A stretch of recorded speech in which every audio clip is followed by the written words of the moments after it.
Hi folks, welcome back to Math with Captain Rod. I'm making this video here to give you some insight into solving equations that have absolute values in them. So for starters, we're going to kind of look at this lower left here, this stuff, and talk about a few examples.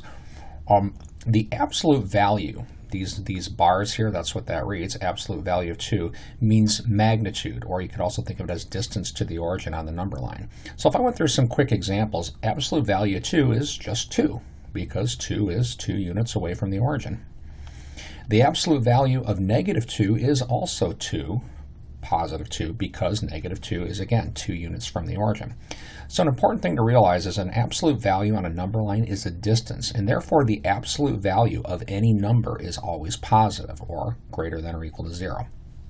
So we're going to take a look at some of these examples up here, here, and here. Let's start with this middle one. So if we have the absolute value of x is equal to 4, there are two possibilities.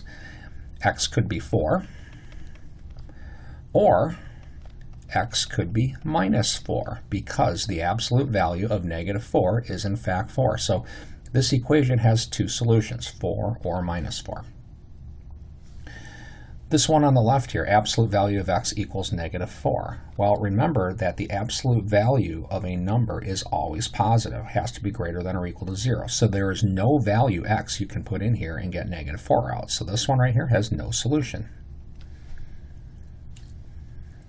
Over on the right, where we have this absolute value of 4x plus 1 minus 3 equals 6, so when you have more stuff going on like this, the first step is to isolate the absolute value. So we want this by itself. Let's start by adding 3 to both sides. So now this is going to read absolute value of 4x plus 1 is equal to 9 by the time we add the 3.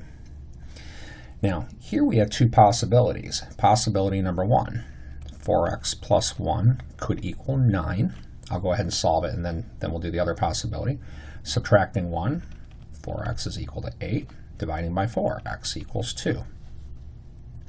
The other possibility is that the 4x plus 1 could be equal to negative 9, because the absolute value of negative 9 is also 9. So I'll write that one out. 4x plus 1 equals negative 9. And then we'll just do the same thing. Subtracting 1, we have 4x equals, let's see, negative 9 minus 1 is negative 10. Then divide by 4. X equals negative 10/4. Now this is done, it's not in lowest terms. I tend to not be a person, I don't like to discriminate against answers, but it can we can write this maybe a little bit nicer looking. Both of these are divisible by 2. Let's see, minus 5 halves. And that's it. So this is just meant to be a quick introductory video on how to solve equations with absolute values. And some important highlights here. Well, 1, you always start by isolating the absolute value. Right? And that's what we did here. Didn't have to do that over here or here because they were already isolated. Second, the absolute value of a number has to be positive. So anything that looks like this, absolute value of something with a negative number on the other side, doesn't have any solution to it. And when you undo the absolute value, keep in mind that you always have two possibilities. Like for example here, x could be plus 4 or minus 4, and over here 4x plus 1 could have been equal to 9 or minus 9. And then you just solve each of these individually. So I hope this video gives you a nice introduction to solving equations with absolute values. Have a great day.